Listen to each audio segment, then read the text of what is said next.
جحیفہ کہتے ہیں کہ میں نے حضرت علی رضی اللہ عنہ سے پوچھا کہ کیا تمہارے پاس کوئی اور بھی کتاب ہے؟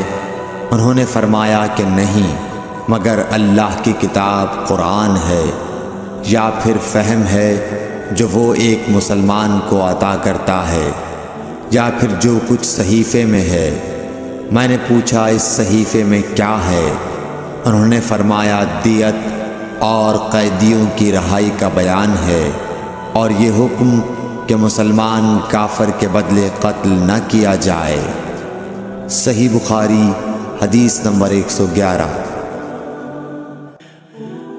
قبیلہ خزاعہ کے کسی شخص نے بنو لیث کے کسی آدمی کو اپنے مقتول کے بدلے میں مار دیا تھا۔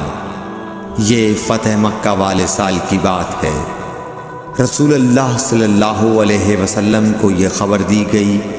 آپ نے اپنی اونٹنی پر سوار ہو کر خطبہ پڑھا اور فرمایا کہ اللہ نے مکے سے قتل یا ہاتھی کو روک لیا۔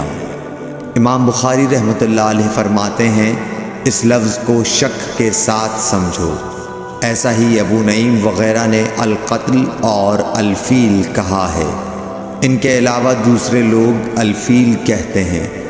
پھر رسول اللہ صلی اللہ علیہ وسلم نے فرمایا کہ اللہ نے ان پر اپنے رسول اور مسلمانوں کو غالب کر دیا، اور سمجھ لو کہ وہ مکہ کسی کے لیے حلال نہیں ہوا، نہ مجھ سے پہلے اور نہ آئندہ کبھی ہوگا، اور میرے لیے بھی صرف دن کے تھوڑے سے حصے کے لیے حلال کر دیا گیا تھا۔ سن لو کہ وہ اس وقت حرام ہے، نہ اس کا کوئی کانٹا توڑا جائے، نہ اس کے درخت کاٹے جائیں، اور اس کی گری پڑی چیزیں بھی وہی اٹھائے جس کا منشا یہ ہو کہ وہ اس شے کا تعارف کرا دے گا۔ تو اگر کوئی شخص مارا جائے تو اس کے عزیزوں کو اختیار ہے دو باتوں کا، یا دیت لیں یا بدلہ۔ اتنے میں ایک یمنی آدمی ابو شاہ نامی آیا اور کہنے لگا یہ مسائل میرے لیے لکھوا دیجئے۔ تب آپ نے فرمایا کہ ابو فلاں کے لیے یہ مسائل لکھ دو۔ تو ایک قریشی شخص نے کہا یا رسول اللہ، مگر اذخر، یعنی اذخر کاٹنے کی اجازت دے دیجئے، کیونکہ اسے ہم گھروں کی چھتوں پر ڈالتے ہیں، یا مٹی ملا کر اور اپنی قبروں میں بھی ڈالتے ہیں۔ یہ سن کر رسول اللہ صلی اللہ علیہ وسلم نے فرمایا کہ ہاں، مگر اذخر۔ صحیح بخاری حدیث نمبر 112۔ وہب بن منبح کے بھائی کہتے ہیں کہ میں نے حضرت ابو ہریرہ رضی اللہ تعالی عنہ کو کہتے ہوئے سنا کہ رسول اللہ صلی اللہ علیہ وسلم کے صحابہ میں عبداللہ بن عمر رضی اللہ عنہ کے علاوہ مجھ سے زیادہ کوئی حدیث بیان کرنے والا نہیں تھا، مگر وہ لکھ لیا کرتے تھے اور میں لکھتا نہیں تھا۔ صحیح بخاری حدیث نمبر 113۔ جب نبی اکرم صلی اللہ علیہ وسلم کے مرض میں شدت ہو گئی تو آپ صلی اللہ علیہ وسلم نے فرمایا کہ میرے پاس سامان کتابت لاؤ تاکہ تمہارے لیے ایک تحریر لکھ دوں، تاکہ بعد میں تم گمراہ نہ ہو سکو۔ اس پر حضرت عمر رضی اللہ عنہ نے لوگوں سے کہا کہ اس وقت آپ صلی اللہ علیہ وسلم پر تکلیف کا غلبہ ہے، اور ہمارے پاس اللہ کی کتاب قرآن موجود ہے جو ہمیں ہدایت کے لیے کافی ہے۔ اس پر لوگوں کی رائے مختلف ہو گئی اور شور و غل زیادہ ہونے لگا۔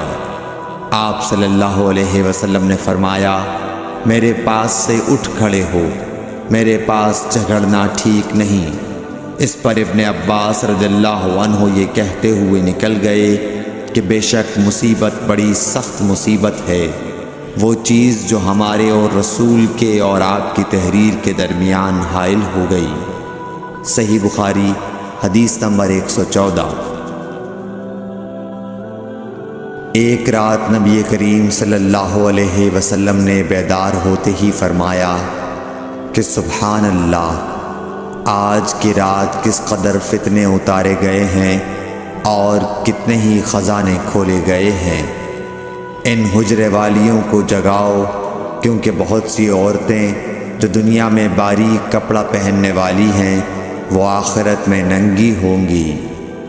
صحیح بخاری حدیث نمبر 115۔ حضرت عبداللہ بن عمر رضی اللہ عنہ نے فرمایا کہ آخر عمر میں ایک دفعہ رسول اللہ صلی اللہ علیہ وسلم نے ہمیں عشاء کی نماز پڑھائی۔ جب آپ نے سلام پھیرا تو کھڑے ہو گئے اور فرمایا کہ تمہاری آج کی رات وہ ہے کہ اس رات سے 100 برس کے آخر تک کوئی شخص جو زمین پر ہے وہ باقی نہیں رہے گا۔ صحیح بخاری حدیث نمبر 116۔ حضرت عبداللہ بن عباس رضی اللہ تعالی عنہ فرماتے ہیں کہ ایک رات میں اپنی خالہ میمونہ بنت حارث زوجہ نبی کریم صلی اللہ علیہ وسلم کے پاس گزاری، اور نبی کریم صلی اللہ علیہ وسلم اس دن ان کی رات میں انہی کے گھر تھے۔ آپ صلی اللہ علیہ وسلم نے عشاء کی نماز مسجد میں پڑھی، پھر گھر تشریف لائے اور 4 رکعت نماز نفل پڑھ کر آپ سو گئے۔ پھر اٹھے اور فرمایا کہ ابھی تک یہ لڑکا سو رہا ہے یا اسی جیسا لفظ فرمایا۔ پھر آپ نماز پڑھنے کھڑے ہو گئے اور میں بھی وضو کر کے آپ کی بائیں جانب کھڑا ہو گیا، تو آپ صلی اللہ علیہ وسلم نے مجھے دائیں جانب کھڑا کر لیا۔ تب آپ نے 5 رکعت پڑھیں، پھر 2 پڑھیں، پھر آپ سو گئے، یہاں تک کہ میں نے آپ کے خراٹے کی آواز سنی۔ پھر آپ کھڑے ہو کر نماز کے لیے باہر تشریف لے آئے۔ صحیح بخاری حدیث نمبر 117۔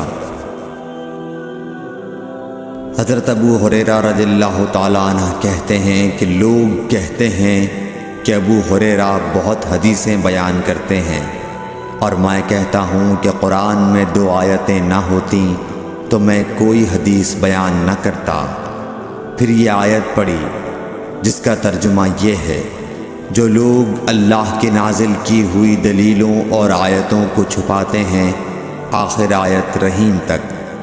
واقعہ یہ ہے کہ ہمارے مہاجرین بھائی تو بازار کی خرید و فروخت میں لگے رہتے تھے، اور انصار بھائی اپنی جائیدادوں میں مشغول رہتے، اور ابو ہریرہ رسول اللہ صلی اللہ علیہ وسلم کے ساتھ جی بھر کر رہتا، تاکہ آپ کی رفاقت میں شکم پوری سے بھی بے فکری رہے، اور ان مجلسوں میں حاضر رہتا جن مجلسوں میں دوسرے حاضر نہ ہوتے، اور وہ باتیں محفوظ رکھتا جو دوسرے محفوظ نہیں رکھ سکتے تھے۔ صحیح بخاری حدیث نمبر 118۔ ابو ہریرہ رضی اللہ عنہ کہتے ہیں کہ میں نے عرض کیا، یا رسول اللہ، میں آپ سے بہت سی باتیں سنتا ہوں مگر بھول جاتا ہوں۔ آپ صلی اللہ علیہ وسلم نے فرمایا، اپنی چادر پھیلاؤ۔ میں نے اپنی چادر پھیلائی۔ آپ صلی اللہ علیہ وسلم نے اپنے دونوں ہاتھوں کی چلو بنائی اور میری چادر میں ڈال دی۔ فرمایا کہ چادر کو بدن پر لپیٹ لو۔ میں نے چادر کو اپنے بدن پر لپیٹ لیا، پھر اس کے بعد میں کوئی چیز نہیں بھولا۔ صحیح بخاری حدیث نمبر 119۔ حضرت ابو ہریرہ رضی اللہ عنہ فرماتے ہیں کہ میں نے رسول اللہ صلی اللہ علیہ وسلم سے علم کے 2 برتن یاد کر لیے ہیں، ایک کو میں نے پھیلا دیا ہے، اور دوسرا برتن اگر میں پھیلاؤں تو میرا یہ نرخرا کاٹ دیا جائے۔ صحیح بخاری حدیث نمبر 120۔